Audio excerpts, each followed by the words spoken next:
Hi, I'm Frank Palmieri from Combat Aviation and Defence and Vietnam Air War. Today we've got another edition of Veteran Insights, and today I'm interviewing a Navy Electronics Warfare Officer, John Marlin. G'day, John. Yeah, Frank, thanks a lot. No worries, mate. How are you today? I'm doing fine. Excellent. I'm doing fine. Tell me a little bit of your background. Where were you born? Okay, I was born in San Diego, California in 1942, and well, the family moved to Long Beach. Well, I was before I went to kindergarten. Okay, Sure. so early on, I was elementary school in Long Beach, California, and then fifth grade, I attended a one room school in 29 Palms, California, because my dad got a job putting in air conditioning at the U.S. Marine base at 29 Palms, California. So I went through fifth grade out in the desert, okay, which was fun for me because I got to do a lot of shooting and jackrabbit and stuff like that. Yep. Anyway, I came back to Long Beach, and the rest of my time schooled in Long Beach, California. And like I told you before, I was in a 2-year electronics program at a local JC, and started the very last semester when I I actually got drafted.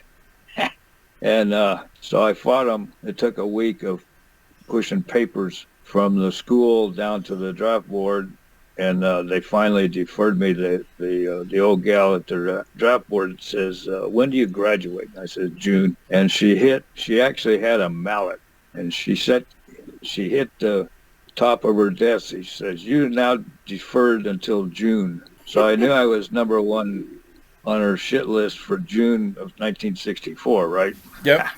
So it gave me a few months to join something, you know. At the last minute, I heard about the Navy flight program down in Pensacola. The cadet, at that time they had cadet programs, NavCads for pilots and OCANs for navigators.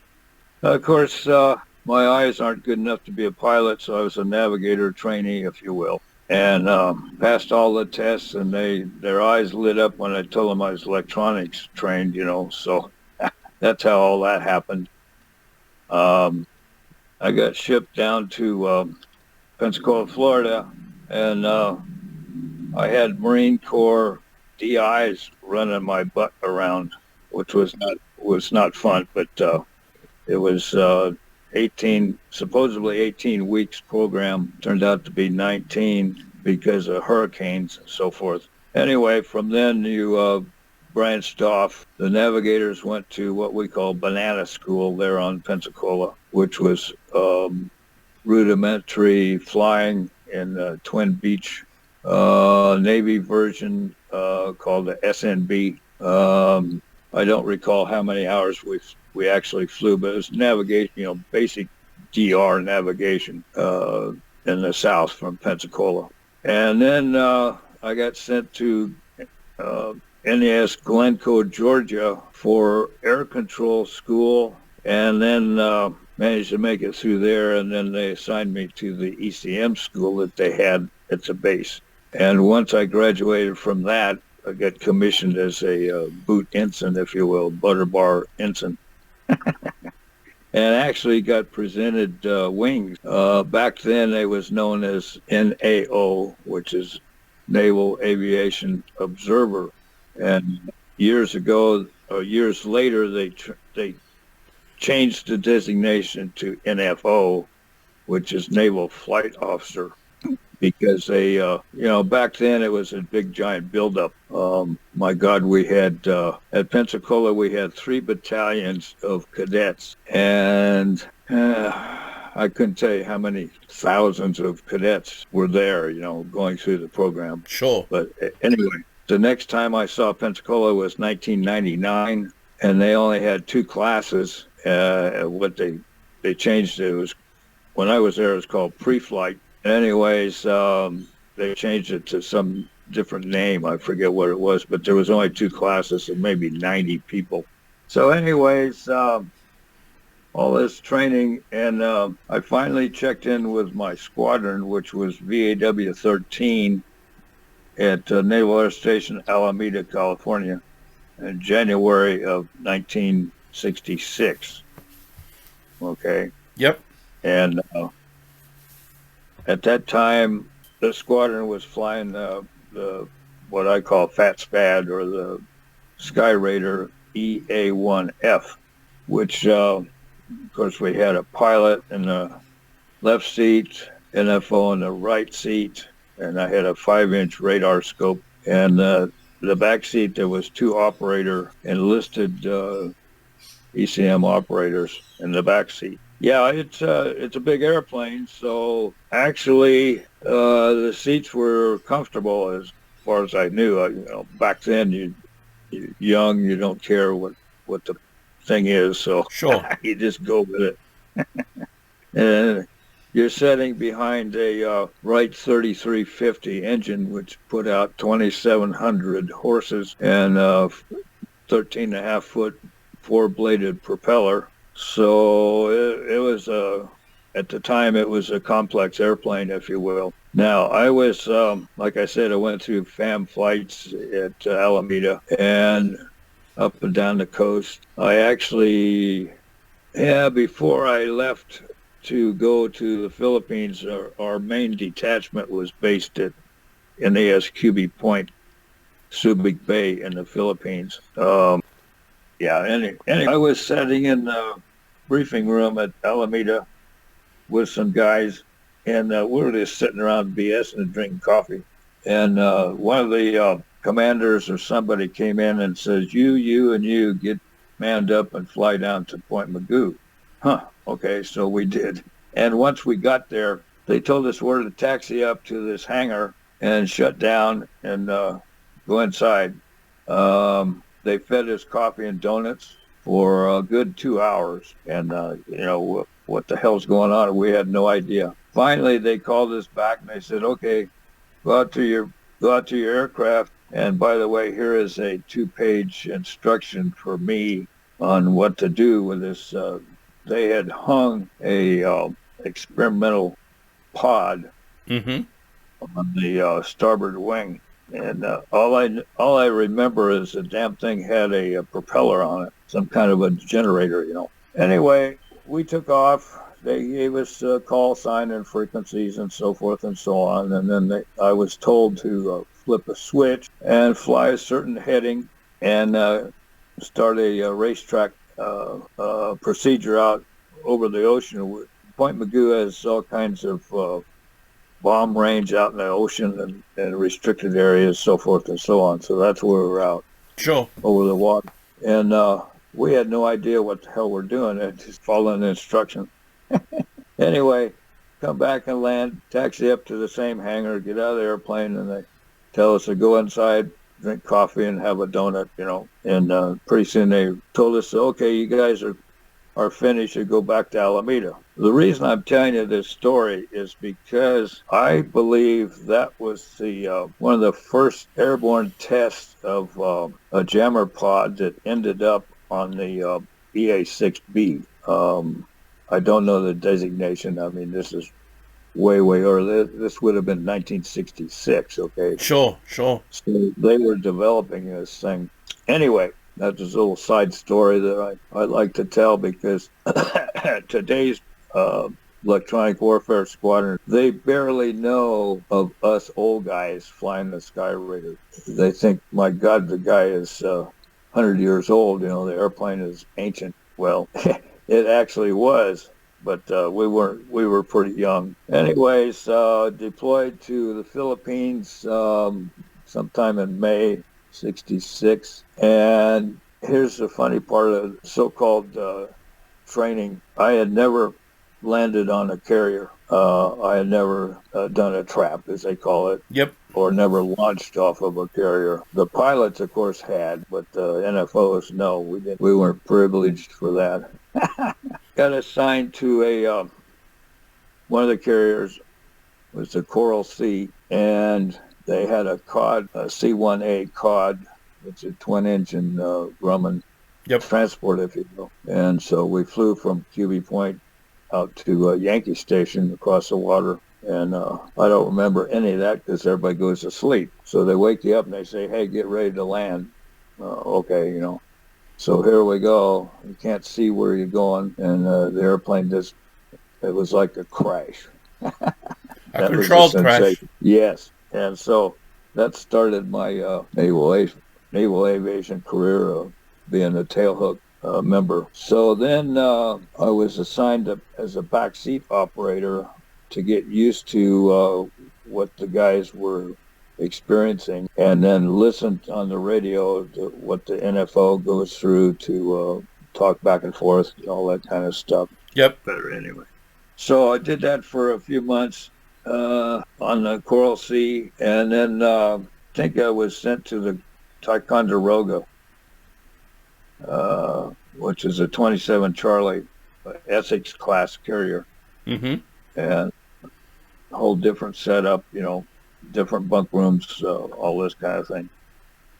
And eventually I got up in the right seat and did all that. So I want to show you this chart, if I can move this camera around so you can see it. Absolutely. Let me know how it turns out. Yeah, perfect. There we go. Okay. Now, this is an actual chart that I used, carried on umpteen missions. There is Haiphong Harbor, and here is Hanoi, and I hope you can see this, but there's two rivers that go together. It looks like an hourglass. Yep. I don't know. I hope you can see that, but that's a famous landmark back then. Sure. And down here is the famous San Juan Railroad Bridge area, which they finally were able to knock down. Air Force knocked it down, I believe, in 1972 with laser-guided bombs. But we lost a whole bunch of people in an aircraft trying to get that bridge knocked down. The black dots that you see were checkpoints, and a few were SAM sites that were known to be where they were. That was not updated. But anyway, that gives you an idea of how I navigated. Yeah, but you always stayed above water, didn't you, during your flights? Oh, yeah. Here it'd be, I read 223, and it's 34 degrees. Well, I don't know. Here's 42. That would have been the FDR. Mm-hmm. This area right in here, it was Yankee Station. Up here it says RC, which is area where the we called it Red Crown. It was a cruiser that was control authority, if you will. The ship would launch a strike, and everybody had to coordinate through Red Crown on the radio. It was like a forward air controller, wasn't it? Yes. Yep. And actually, they had super duper controllers that were watching for MiGs and so forth. Yep. So anyway, that's one of my prized possessions, and I forget how many of these things I went through because they wear out. You know, paper wears out. Yeah, it actually I lost some going out the canopy because you launched with the canopy open. Okay. And the damn paper would fly out the airplane. You know. So anyway, I used to have a gorilla mask that I wore sometimes, not all the time, but sometimes in my second tour. And if I was the one that had to salute the CAT officer so we could launch, I put this gorilla mask on. and look at the guy and then salute him. It's something to do. That's hilarious. Yeah. After a while, doing this 2-3 times a day into the night, a lot of times we were flying at night. It gets, I don't want to say old hat, but you're just doing the job continuous, Sure. So what would have been your typical mission? Typical mission normally was 2 cycles, depending on the ship. Mm-hmm. The larger carriers like the Coral Sea, the old FDR, same class of ship, and then the newer ones like the Constellation I was on most of the time in second tour. I've lost you again there, mate. Oh, there you go. Yeah. Your foot's your foot's back. Yeah, my foot. There you go. Now the rest of you has appeared. Yeah, there you go. There's a portrait of myself up there. Mother painted years later. That's a prized possession. Oh, very handsome. Yeah, right. And over here is an Air Medal certificate, and that's about it. So, anyway, what I could tell you is, depending on the ship, the Air Wing commander and associated high brass, they didn't really like us because they didn't know what the hell we did.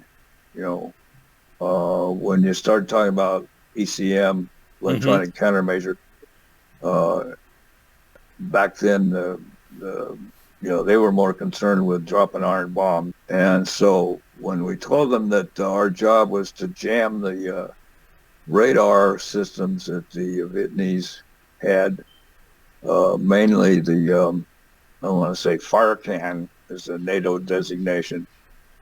That was actually a Russian radar that World War II Lend-Lease, U.S. Army Signal Corps SCR 584 radar. Really? that we gave the Russians, and of course they modified it and so forth, updated, blah blah blah. But anyway, that was our main job, was to jam as much as we could those, if we heard them, if they came up, if they turned their stuff on, which they did at times, depending on the target. So a typical strike would occur. I want to say a bamboo bridge, okay, because I saw that happen over and over again. You still there? Yes, mate. Still here. I see something came on my screen. All right. Anyways, the ship would assign a target and brief all the pilots. I would attend a briefing because what I cared about was where and when they went over the beach, and where and when they exited the beach and came over feet wet out to sea.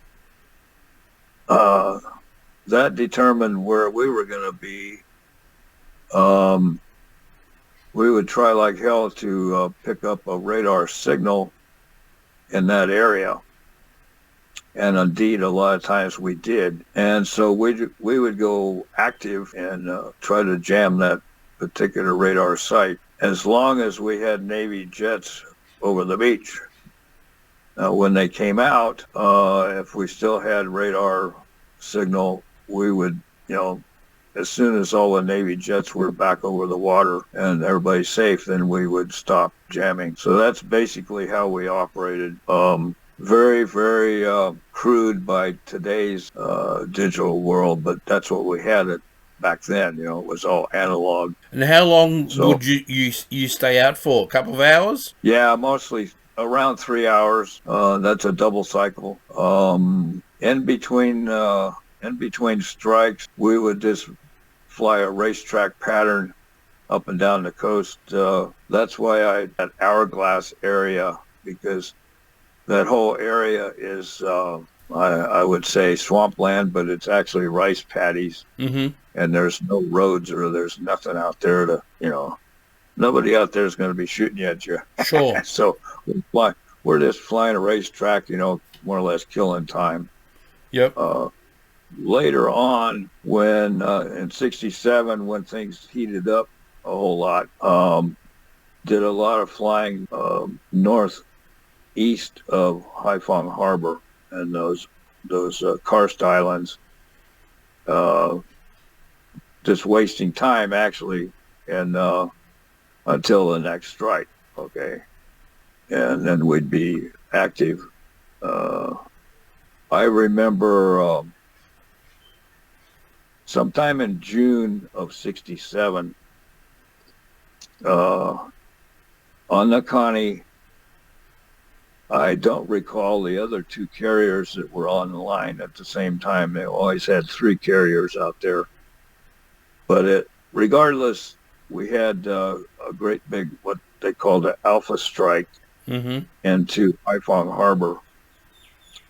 And in other words, the Navy launched all the three carriers worth of jets, A4s carrying bombs, F4s carrying bombs, F4s carrying missiles, MiG cap, and various other aircraft, and one mass strike. Yep. And I recall, now we would normally be flying 8,000 to 9,000 feet. And I recall we're going inbound towards Haiphong. And I look up in the sky, and here goes the Navy overhead. They were probably at, say, 20,000 feet. And I kept looking at towards the shore, and here comes a whole mass gaggle of jets. It had to be the Air Force. Yep. And the black smoke, and they are down low, and they're climbing to be hell, and they're going as fast as they can to get over the water. And it was like a big, giant midair. Literally, nobody said nothing on the radio because you're automatically listening to the guard channel. You're listening to TAC frequencies, all this kind of thing, Mm-hmm. to get information. And nobody said nothing on the radio until everybody went back to the ship and landed. Then we talked about it. But it was like a big, giant merge, and there was nothing happened. I mean, it was unbelievable. That tells you the coordination between the Air Force and the Navy back then. I don't know what to say. If it was coordinated with higher ups and admirals and so forth, I have no clue. But I know I witnessed that.